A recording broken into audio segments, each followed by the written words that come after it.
Hi, everybody. I'm Steve Scott, and let's talk about drill training. I am a firm believer in the use of drill training for any subject, and especially when we talk about the martial arts and grappling arts, such as judo, jiu-jitsu, sambo, submission grappling, and so on. So let's talk about drill training. I think it's a key phase here that some important points to bring up. By the way, I'll be referring to my notes and even reading from my book, Coaching on the Mat. I highly recommend to go along with this video and all my videos that you do get these books, Coaching on the Mat or Winning on the Mat or Sambo Encyclopedia or Vital Jiu-Jitsu, which I co-authored with my great friend John Saylor. These four books really comprise a lot of my thoughts on the subject of coaching, and in this particular case about drill training. So let's get into some drill training right now. First of all, let me say that, again, I will be reading off my notes, so please bear with me. Drill training is the most efficient and effective way of instilling automatic response and functional reflective behavior. What does that mean? Functional reflective behavior. In other words, doing the right thing at the right time to beat your opponent. Okay? So let's look at some different types of drills. All right. There's just several here. I try to keep it as simple as possible because I'm a coach. You're a coach. And let's be as efficient as we can in coaching and not get lost, in the forest for the trees and all that stuff. Let's stay to the subject. So the first type of drill is a skill drill. A skill drill. And there are two types. But before we get into those two types of skill drills, the primary reason we have skill drills where you teach technique or do technique, are to teach a new skill, to teach a new technique, or to reinforce an already learned skill. So to teach a new skill or to reinforce an already learned skill, those are the two purposes of a skill drill. And in the skill drills, we have two kind of subgroups, really, an open-ended drill and a closed-ended drill.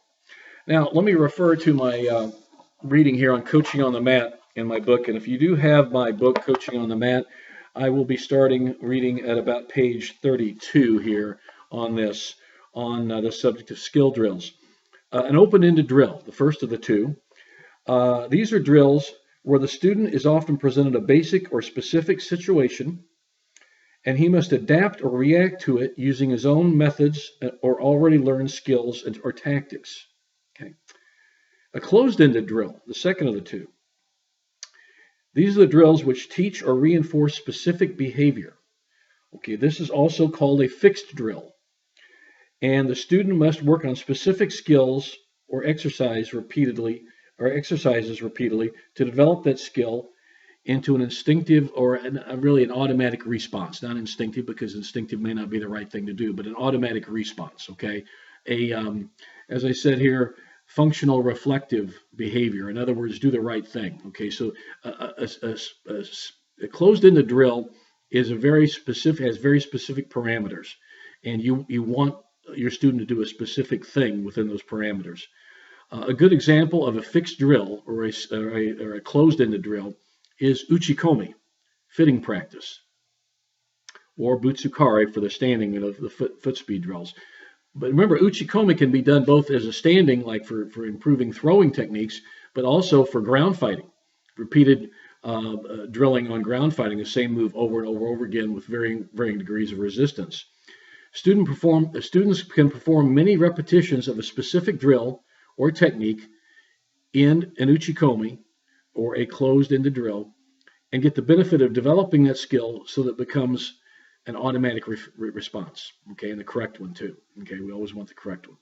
Okay, now of those skill drills, okay, we have situational drills, and I use situational drills quite often. I've done some research on this with my friend John Saylor on this quite a bit. He and I both have coached along parallel lines for many years, and this is kind of some of his work as well as mine. But a situational drill, you basically teach skills and you teach tactics. Okay, you place your athletes in specific situations you want them to fight out of, okay, or to react to. And remember, a drill, and here's a key point, a drill, you can you can create any situation, any situation that comes up in a real fight or a real match, you can make into a drill. And here's where situational drills come into play. You may have a specific situation you want the guys to work on. They're weak in this area. Let's say, defense, getting out of the Jujigatami crossbody arm lock. You place your student on his back. You put him in a bad situation. Instruct him, teach him what he needs to do, and then have him drill on it with varying degrees of resistance from his partner. So, first, be total cooperation, so the student learns it very well. But then, as he gets better, you can increase the level of resistance from the other person. So, a situational drill is putting your athlete or your student in a specific situation you want them to learn from, and then learn from it. So that's what a situational drill is, and I use them all the time. And I think a lot of good coaches use them all the time. And you can use them not just for grappling, but any sport or any situation that comes up where you want them to increase their awareness and ability in a specific situation. So situational drills are of the skill drills. It's a subset of skill drills, but it's an important one.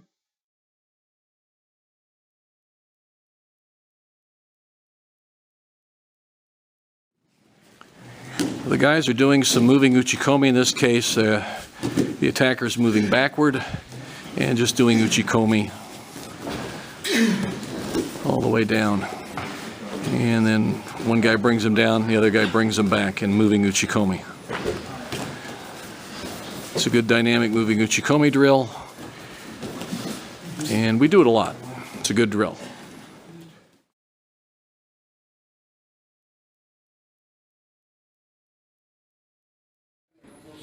Here's what's going to happen. We're going to work on breakdowns for time. Okay, as many breakdowns to a pinning situation, a holding, time hold, osaikomi situation as you can do. So Derek's going to start pretty much any position he wants, but Eric on the bottom here, he's on elbows and knees. Okay?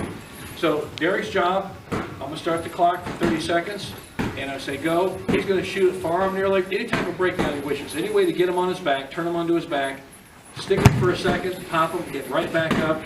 Eric gets right back up, and he does it again. You can go right and left, side, I don't care how you do it, but do as many good, effective breakdowns as possible under time, the stress of time.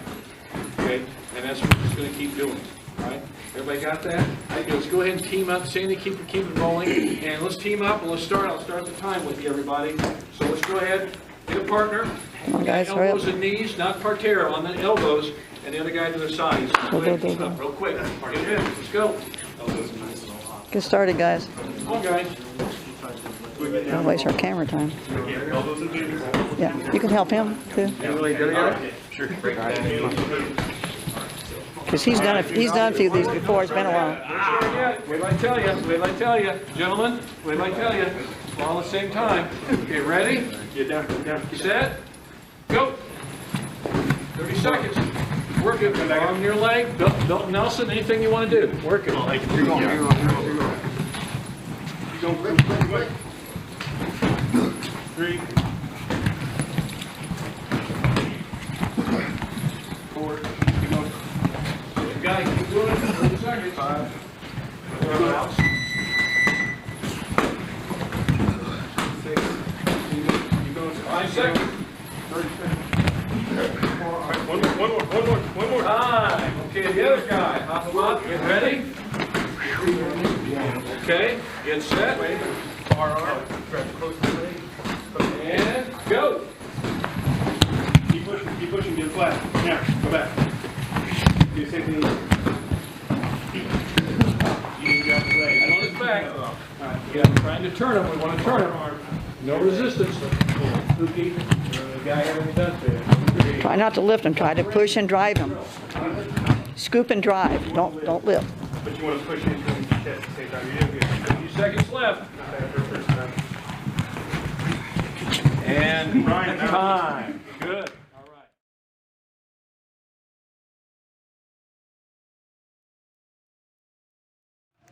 Here's another good dynamic drill we do with Jujigatami. This is a transition from a throw or a takedown to the ground. We call it the spin and stretch. And basically what it is, we're simulating a throw. This way we don't have to really throw each other hard and go to the ground.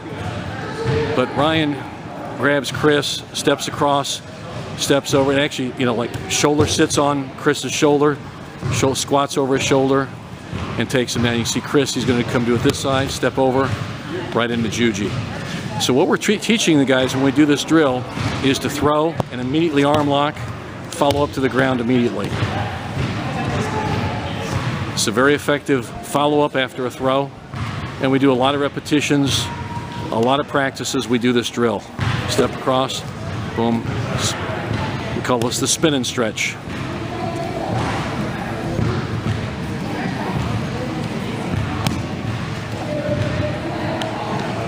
And that's a spin and stretch to Jujigatami.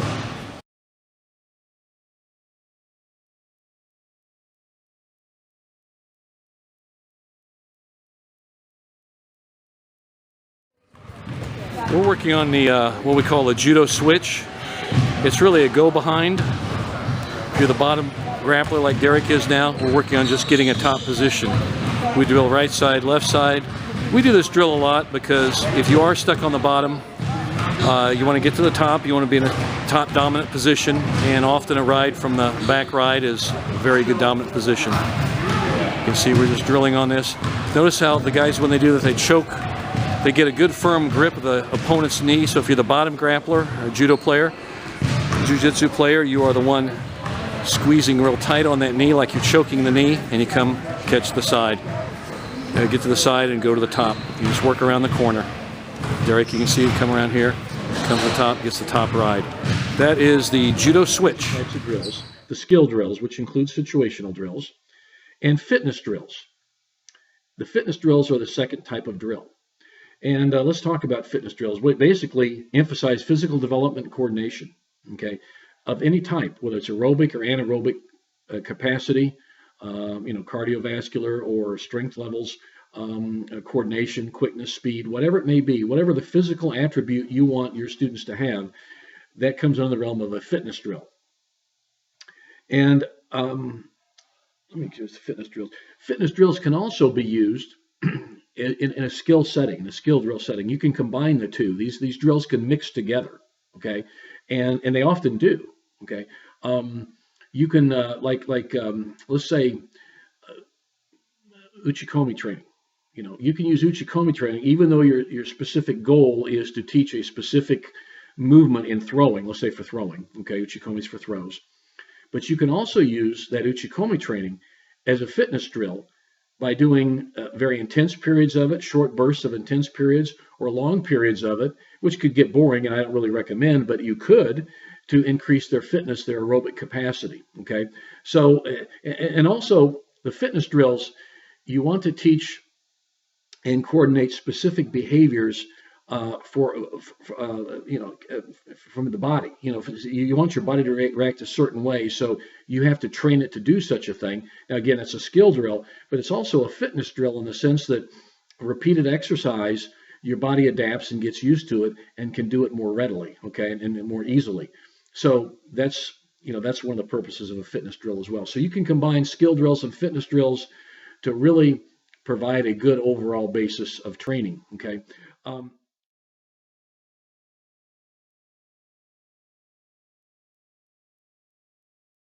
Here's also a tip. Top guy, hold on to your gi because it kind of helps you balance yourself a little bit, okay, your jacket. All right, so bottom guy, you ready to count? We got 30 seconds. Are you ready? Set, go.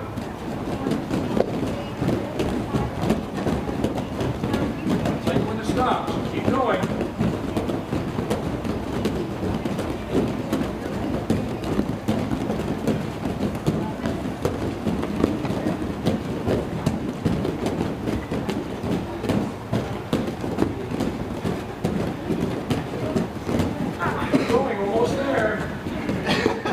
Tripping.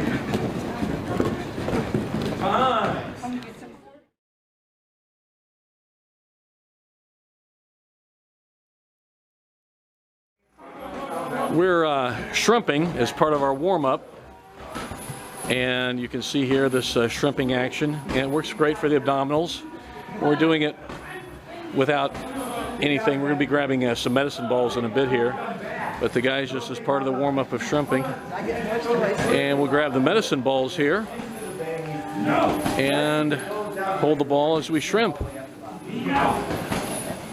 And the idea is to shrimp is to scoot away if you're like in trouble or whatever on the mat, and it's a good newaza movement. But it's also a great warm-up movement, great for the abs, low back, everything really. It's just a good warm-up movement for judo, jiu-jitsu, sambo, whatever it may be.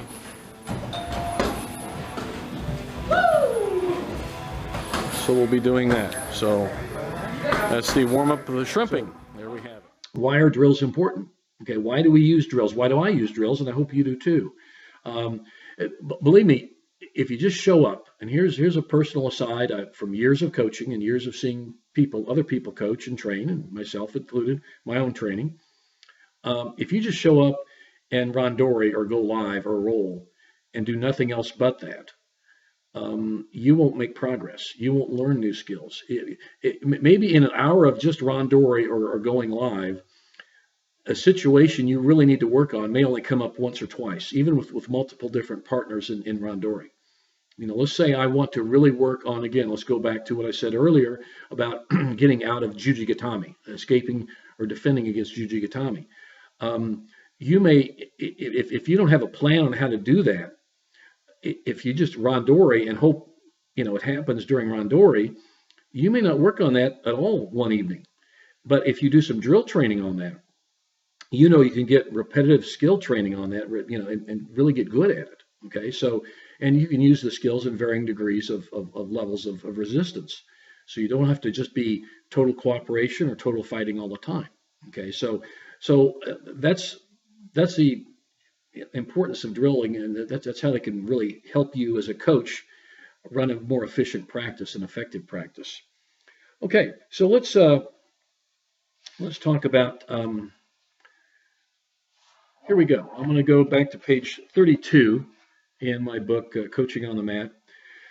Drill training is efficient because the drills themselves can vary so much in contact and context. They permit the coach to conduct practices on a small mat area, if necessary, and permit the coach to isolate and improve specific or general skills, tactics, and abilities. Okay, let's go furthermore here. Really, just as I said before about situational drills, really just about any situation, whether it be a sports situation or in self-defense, if you're teaching self-defense skills as well, can be drilled on, and should be for that matter. They should be drilled on for that matter. Drills can be used to teach new skills and maintain or reinforce already learned skills or techniques. And as I said before, a drill can be designed for every facet of judo, jiu-jitsu, sambo, self-defense, action, or reaction. Drills can be done in either static or moving situations, and can be done in ideal clinical situations, very like in a specific closed-ended skill drill, very specific ideal situation, or in more realistic situations, such as we talked about situational drilling. So drills can be used in a variety of situations.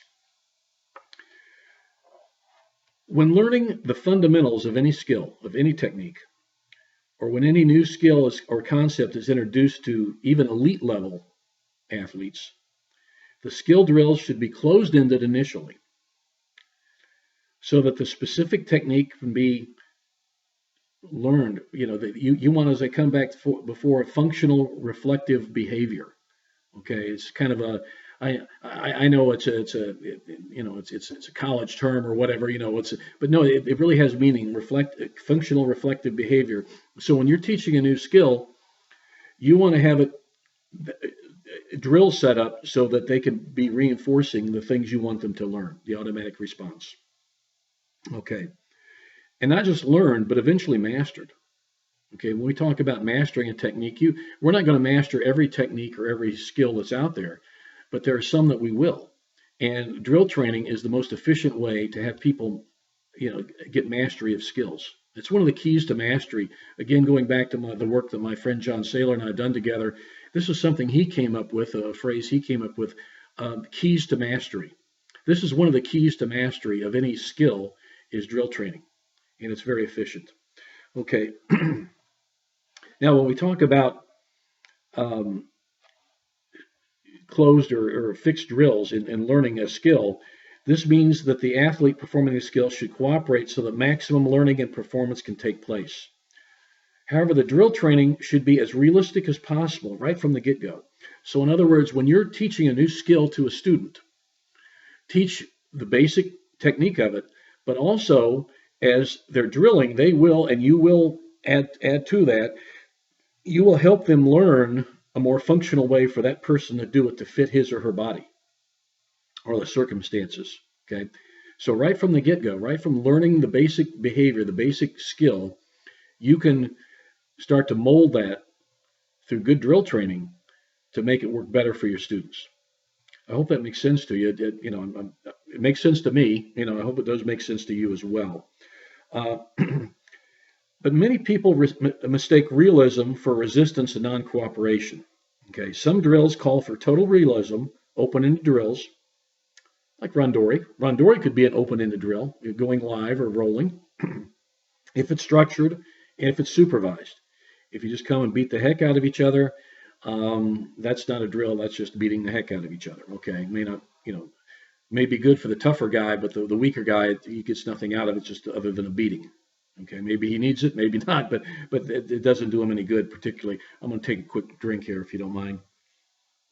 And it's just iced tea, so don't worry. All right. Some drills, as I have to repeat, some drills call for total realism. There's your open-ended drills, while others call for varying degrees of cooperation. For instance, a group of athletes can randori, or go live, with partners going from only 60%, 40%, go half effort, to and prevent the randori session from becoming a mini tournament. This can still be realistic open-ended drill training, but it has a good level of cooperation so everybody learns. But then you can also step it up. You can say, okay, guys, this phase of our training, in this period of this cycle of our training, and this periodization we're using to prep for this tournament or that tournament or event or fight, now's the time we're going to show up in good hard randori. We're going to have practice of hard, total non-cooperation, go at it randori. That could be used as long as it's structured and supervised by the coach so that no injuries occur, no bullying takes place. And I'm not trying to be PC or politically correct when I talk about bullying. Bullying can take place and does take place often, okay? That doesn't help anybody, even the bully, okay? He doesn't learn anything except to be a predator and pick on weaker people. And those guys generally, well, almost always never become very good at judo, sambo, jiu-jitsu, submission, grappling, whatever it may be, okay? You have to have a better attitude. And drill training helps keep that attitude, helps keep it focused and structured, okay? Keeps drill training, I'm kind of jumping off the track here, but drill training makes sure, as a coach, I make sure that I have a way of structuring the practice so everybody gets the most out of it, okay? The pitfalls of goofing off, playing around are done away with in drills because I'm constantly watching it. We're doing one drill to the next, and it's an efficient way of training. Now, that's not to say, especially for adults, you can enjoy, or kids too, you want everybody to enjoy the practice as much as possible. You want to fool them into working hard. Okay, by drilling, you can do that. They can have a really good time, and you can work their tails off. That's a common trick a good coach uses all the time. Okay, so when we show videos about people training and drill training, you're going to hear them talking, you're going to hear them laughing, you're going to hear them enjoying practice, but they're also working very hard. Now, other times they'll be more quiet, but and they may be concentrating a little harder. But at any point in that, it's okay to have fun and enjoy it. They're going to hear some noise. Coaches, when you do coach and teach with children, you want it quieter. You don't want them running around acting silly, and teach them good habits. But expect some level of noise. Okay, expect some level of activity because you want them to interact and talk and ask questions. and enjoy the practice. And they're going to make noise when they do this, especially children, but adults do the same thing. I know I've jumped off the train of thought here, but I think that's an important thing to remember. Okay. Let me see. Let's talk about, come back to our coaching on the mat. Sorry to jump in here. How often? There we go. I found my place. Drill training is effective if you use it wisely. Drilling, like anything, can be overdone. Often a coach can teach an underlying movement, skill, or tactic by using a well-planned drill or game. Now, games are fun, or like exercise-type games. A lot of fitness drills are games. Another book John Saylor and I did together was Conditioning for Combat Sports. And we have lots of drills and lots of fitness drills in that book. So I hope you do get that. And again, I'm not trying to peddle books. You know, I'm a firm believer in free market capitalism, don't get me wrong, but at the same time, I make reference to these books because they are good reference for you. And if you want to learn more about coaching and more about drill training, specific things I'm talking about, these are good books to get. And I hope you do, because we worked hard on them, and I think they will be good benefit for you. But in any event, often a coach, like I said, can teach an underlying skill with a well-planned drill or game. This is where, as we discussed earlier, that a drill can have more than one use. Okay, even though it has a specific purpose. Okay, teaching a throw using crash pads not only teaches the mechanics of the throw, the particular movement, it also teaches a student to follow through with more force, more ballistic force. And since the opponent or uke taking the fall is landing at about 8 inches of foam. Okay, learning how to throw an important hard with control is a good skill. It's an important skill, no matter whether it's sports situation or self-defense. Using the crash pads is handy for this, and also using the crash pads in drill training, it alleviates injury. But teach good break falls, yes, teach safety. But another safety factor are those the crash pads. So we use them in my club all the time and have for many, many years, for decades. And it really cuts down on injuries tremendously. As discussed earlier, fitness drills and games can be used effectively in warming up the body. I didn't discuss that earlier, but it can be. So you can use drills or games as a warm-up, okay? A variety of games and drills. I've got a book, Drills for Grapplers. It includes games for grapplers. There are other books out on the market as well about games and drills you can do as warm-ups, especially for kids in coaching. So I would recommend any of those books. They will help you. Often play is harder work than work. And like I said earlier about fooling them into, they enjoy it so much, they forget they're working hard. So drills can really be effective for that. Students, especially kids, will play harder and learn more when a game or drill is enjoyable to them. So we're kind of coming back to that full circle. And I would also say that the coach, just to wrap it up here, a coach should constantly vary the drills so they don't become boring or lose their effectiveness. Okay. The coach should also coordinate the drills to suit the skill level to the group or the class that's being taught. Drills that are too easy or too difficult are ineffective and really could do more harm than good. Okay. So drill training is essential because it provides structure to a practice. I often use what we'll do in a practice, a typical workout where we're not training for a specific tournament, say with competitive athletes, just a general workout on any given night. They come in the gym or the dojo. We warm up. We do some things that'll warm up, some games or drills that physically warm the body up and help with the coordination and so on. Calisthenics, like I said, games that can be fun, but again, warm up. That's a warm up. Then we do some stretching. Then we do some functional stretching within the range of motion of the athlete's body. We're not training them to be gymnastics people, but they're gymnasts, but they are fighters or grapplers. So we want them to be stretched thoroughly within their range of motion that's safe for them. So, and then we do some calisthenics, some tumbling, some break falls, rolling break falls, that type of thing, just to kind of as part of the warm up. Then we get right into some specific drills. Often I use my drills that are skill drills and also into some fitness drills because we blend right into them. Often we'll do specific drills on Jujigatami, which I work a lot on, or other type of moves where we do high repetitions, and eventually we'll start keep working those drills. We'll do series of drills, about 4, 5, 6 of them even in some cases, and then I may show a move, or one of the other coaches shows a technique, and we'll drill on that. We'll give them time to work on that. We'll create some drills, or just let them have open practice to work the move. And then part of those drills also are throwing on crash pads. We try and include that every practice so that everybody gets a lot of throws in. I know when my wife was training for competitive judo and sambo, one of the rules that she had for her own training was she had to do at least a minimum of 100 full throws every practice on the pads. Okay, so that's not many, that's 100. Yeah, we'll do that. Okay, why don't you do that? See how long it takes you. Okay, because that's a lot of practice. That's a lot of throws. Okay, she had specific throws she was working on. Sometimes she would do more than 100. Like I said, a minimum of 100 throws every practice. That takes time, and you have to do that in a structured, orderly way. Otherwise, people get hurt. So those are things we would do. And again, jumping back to a workout. So after we warm up, we do some drills for specific skill drills. Okay, and then I'll put them in some situational drills during that period of time as well, which includes uchikomi, or like the skill drills would be uchikomi as well, and then throwing. And then we'll have some open practice, some randori, 20, 30 minutes of it, structured training.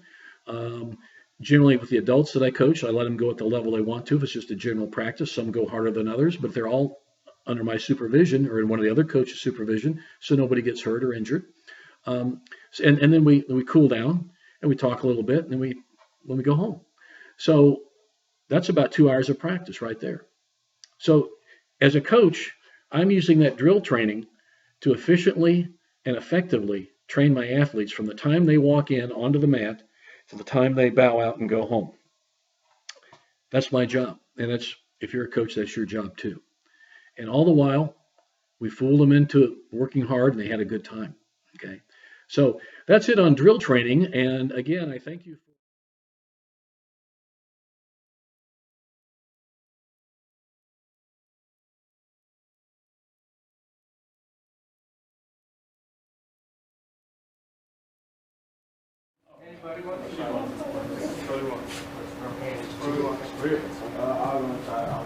Little guys are little guys.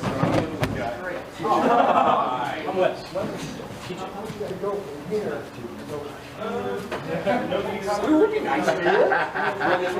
Yeah, throw me, man. We're just doing some throwing on the crash pads in practice tonight. Yeah, exactly. Yeah. You see Mac doing a nice clean Uchimata. You want to sell the rest of the You need a knee drop? Hold my hand. Hold your finger. Got it. That was fun. This is a drill we do quite often. We throw on the crash pads and we work try to get nice big clean throws, get power out of it.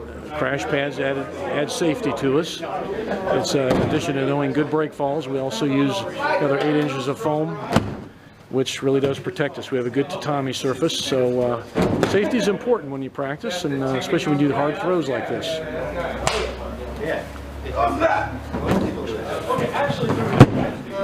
You can see big men like that throw hard. They need extra protection, and this is what it is.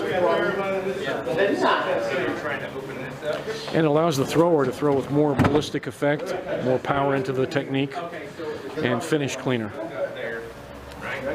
And then I think the other one was So guys are doing no-gi over on the other side in the gym. And guys are doing in the more judo over here. So we'll see what they're doing on this side. And you can see, just this is a general practice tonight. And we're in the throwing phase.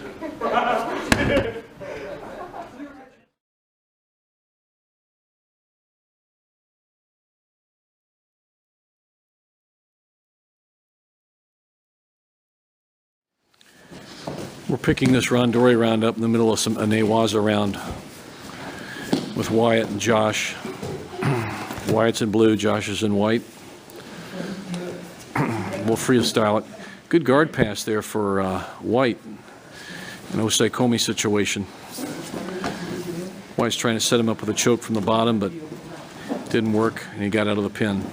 So going to keep working. As long as there's activity, we're going to let him keep going in Newaza. There's a stalemate. Referee call mate and get them up on their feet. But right now, he's trying a lot of good breakdowns and moves here.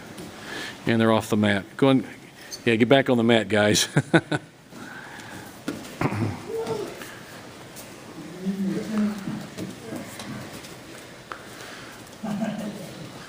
They're back up on their feet and their gis tied.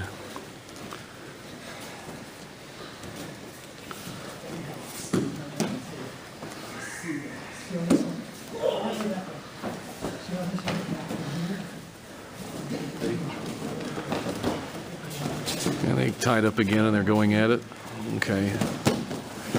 Good try on that knee drop, sneaky knee drop attack. Stopped, it would have gone into a, but he did shuck him over, but it wasn't enough to really, might have been 1 point for a breakdown. Certainly Osei Komi situation. If I'd have been a referee, I probably would have given that a 1 point breakdown because Wyatt on blue was on top in a dominant position and the bottom man snapped him over enough. That, yeah, thinking about it, that would have been a 1 point breakdown. Now Wyatt's out of the Osei Komi. He's trying an arm lock from that position, and Josh and White's going to try to get around his leg again. He's fighting from the bottom, and they're going to go ahead and get up. All right. Kenny Brink's going to work with the guys here. This is a typical Rondori session. Rondori's training. Coach Kenny Brink has had a lot of experience both at the judo and sambo at the national, international level, in the junior section, as an outstanding junior athlete. And he's coaching these guys quite a bit, so it's a typical workout here at Welcome Mat where it's practice. Nothing fancy or cool, it's just practice. Not a particularly hard workout tonight, just a good workout.